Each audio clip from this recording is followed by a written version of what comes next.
de Valérie Pécresse. Bonjour Hervé Morin. Monsieur Roger, bonjour. 4,8% pour Valérie Pécresse, avec quelques heures de recul. Comment vous qualifiez cette défaite ?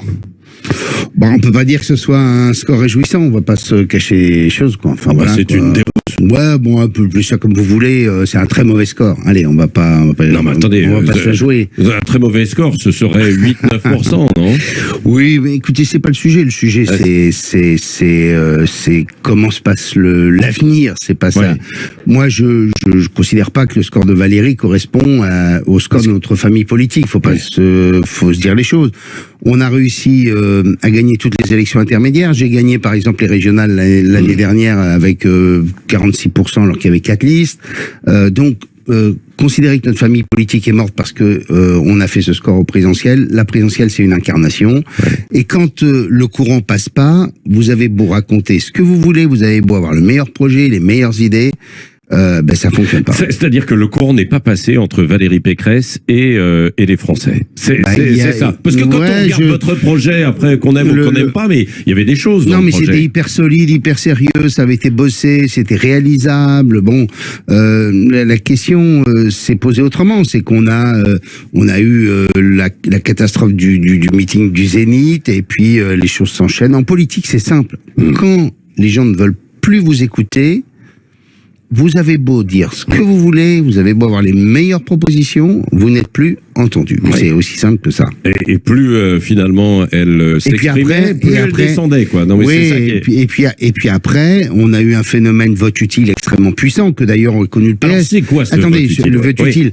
Quand Mélenchon fait 22%, je peux pas penser un seul instant qu'un Français sur 5 ou entre 4 et 5 soit d'extrême gauche. Il l'est parce que quand on est à gauche, que Anne Hidalgo, elle n'incarne pas son courant de pensée, eh bien au bout du compte, on trouve un vote utile. Et là, c'était Mélenchon. Pour nous, on a eu le même vote utile dans les derniers jours, qu'on a ressenti d'ailleurs dans nos proches, dans nos familles, chez nos amis, de gens qui se sont dit oh là là, Le Pen monte. Dès le premier tour, je vote Macron. Vous votez Macron. Donc ça veut dire qu'Emmanuel Macron finalement est de centre droit, quoi. Donc ça veut dire que pour des Français qui veulent l'économie sociale de marché, qui veulent s'assurer que la construction européenne ne va pas s'effondrer, parce que voter Le Pen, c'est voter l'implosion de l'Union européenne. C'est-à-dire que l'Union européenne ne supportera. Elle a dit qu'elle ne quitterait pas l'Europe. Non, mais c'est pas quitter l'Europe. Je veux dire, quand vous êtes avec l'Allemagne, les deux pays qui sont les deux piliers de l'Europe, quand vous êtes sur un programme comme le sien, ça veut dire très clairement que l'Europe ne résiste pas à cette histoire-là. Bon, donc le moment venu, il y a des choix simples. Voilà pourquoi moi je voterai Macron au second tour. J'ai beaucoup de choses hésitation. J'ai beaucoup de choses à lui reprocher, et d'ailleurs les Français lui en reprochent beaucoup. Il faut quand même que tout le monde reste très modeste dans cette histoire. Près de 5... je faisais les comptes ce matin, près de 55% des Français ont voté pour l'extrême droite et l'extrême gauche. C'est le meilleur indice ou le meilleur indicateur de l'échec de ces 5 ans. Je rappelle qu'Emmanuel Macron avait d'ailleurs dit en 2017 je pourrais mesurer la réussite de ma politique en fonction de la baisse de l'extrême droite et de l'extrême gauche. En vérité, ils font plus encore qu'en 2017. Oui, bon, oui. Donc en clair, il faut faire preuve de beaucoup de modestie, d'humilité. Il faut qu'Emmanuel Macron sorte de la monarchie républicaine dans laquelle nous sommes, c'est-à-dire un modèle hyper centralisé qui amène nos compatriotes à considérer qu'il y a une espèce de mépris de suffisance complète. Oui. Ça impose de bâtir une nouvelle gouvernance publique. Tout ça, c'est sur la table. Oui, Hervé Morin, il vous propose une union nationale. Qu'est-ce que vous lui répondez ? Je lui réponds que c'est pas simplement d'associer des partis politiques, tout ça n'a pas de sens. C'est d'abord qu'est-ce que je dis. Oui. Là, pour l'instant, on n'a rien.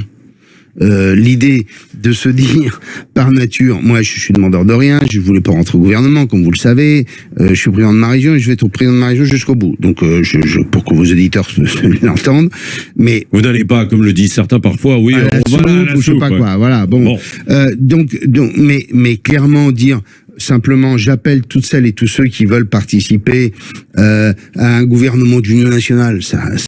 ça se bâtit pas comme ça. C'est d'abord un projet politique qui amène les uns et les autres à s'interroger. Et puis, union nationale, ça voudrait dire aussi tenir compte des 50% que vous avez cités tout à l'heure, c'est-à-dire Jean-Luc Mélenchon, Marine Le Pen. Il y a un dernier sujet majeur, c'est que ceux qui décideraient d'aller sur ce chemin doivent aussi dire à nos compatriotes qu'en cas d'alternance, il n'y a plus d'autres forces politiques que l'extrême droite ou l'extrême gauche. C'est-à-dire que pour quelqu'un qui est en opposition, il n'a plus d'autre choix que Mélenchon ou Le Pen. Moi, je pense, et je continue à penser, que nous sommes en capacité d'incarner quelque chose dans l'avenir. C'est ça. Les Républicains en tant que tels, ou une centre-droit, en dehors d'Emmanuel Macron, ça peut exister demain en vue des législatives? Eh bien, il appartiendra d'abord que ces législatives permettent le premier rééquilibrage du pouvoir. Il faut que tous les Français puissent être entendus à l'Assemblée nationale. Il faut par ailleurs qu'on sorte de système où on a 400 députés qui, grosso modo, sont des députés godillots et qui votent ce que le gouvernement a décidé. Et donc on retrouve un équilibre et un exercice du pouvoir plus conforme à toutes les démocraties. Comment vous pouvez? Est-ce que, en vue de ces législatives, ça doit passer par déjà quelqu'un qui incarne un nouveau visage, quoi, dans ce centre droit, ou est-ce que c'est un travail en fait uniquement de terrain avec les députés qui sont déjà présents? Bon, déjà, on a des députés qui ont été élus en 2017 dans une vague Macron qui était probablement plus forte que ne sera celle de 2022. Oh bah, qui sait? Oh non, écoutez, il n'y a pas d'enthousiasme, il faut pas se raconter d'histoire, vous le savez bien. Donc, très clairement, on a déjà des députés qui sont solides, on a des députés qui sont enracinés, et on a, je prends ma région, la Normandie, on a toute une série de candidats qui sont des gens hyper sérieux, hyper solides, qui ont exercé beaucoup de responsabilités, qui sont jeunes, qui ont des responsabilités locales déjà. Je prends un exemple simple. Ma première vice-présidente de la région charge de l'économie, tout le monde s'accorde à reconnaître qu'on a eu une politique économique extrêmement efficace en Normandie, nous permettant d'avoir des indicateurs nettement meilleurs que la moyenne nationale. Bon, cette jeune femme qui se présente, Sophie Gauguin, elle est capable de pouvoir faire un score.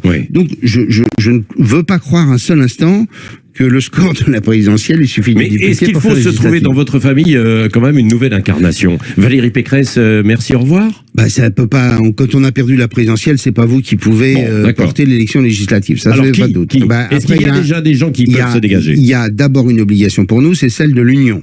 C'est rester rassemblés, faire en sorte que les grenouilles restent dans la boîte, pour reprendre une expression célèbre. Ça veut dire quoi, ça? Ça veut dire que le risque, c'est toujours l'éclatement, la division, chacun voulant jouer sa carte. Que ça continue, quoi. De 2017, avec déjà beaucoup de droite. Ce que je crois, c'est que aujourd'hui, on est en capacité à quelques-uns à mener cette campagne législative.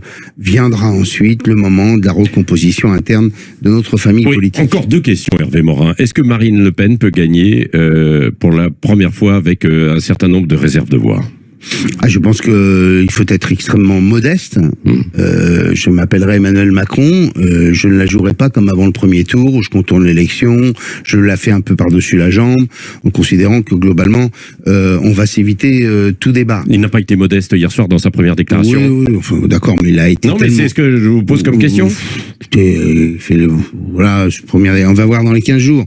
Mais ce que je crois, c'est que quoi qu'il arrive, le score sera serré. Sauf accident nucléaire d'un débat de second tour où il y en a un des deux qui s'effondre. Dernier mot, Hervé Morin. Est-ce que vous regrettez l'attitude de Nicolas Sarkozy, qui n'a pas soutenu Valérie Pécresse? Il faut arrêter écoutez, j'ai été son ministre de la Défense, donc je vais simplement dire les choses. Qui peut croire que ça aurait changé les résultats? Peut-être à la main, mais peut-être qu'on aurait fait un demi-point de plus, et encore. Voilà, j'ai cru comprendre que Nicolas Sarkozy allait s'exprimer dans les jours qui viennent, mais considérer qu'une élection, les Français sont adultes, matures, considérer que les gens votent parce qu'il y en a un qui parle, faut arrêter de se raconter des histoires. Merci Hervé Morin, président des centristes et président de la région Normandie, conseiller de Valérie Pécresse, c'était l'invité de Sud Radio. Premier invité, parce qu'il va y en avoir beaucoup, évidemment, jusqu'à 9h. Si vous voulez, je peux faire même une partie de l'interview. Restez avec nous dans quelques instants à la suite du Grand Matin Sud Radio. Vous pouvez nous appeler et commenter cette interview 0826 300 300. Et à suivre, Arlette Chabot sera avec nous.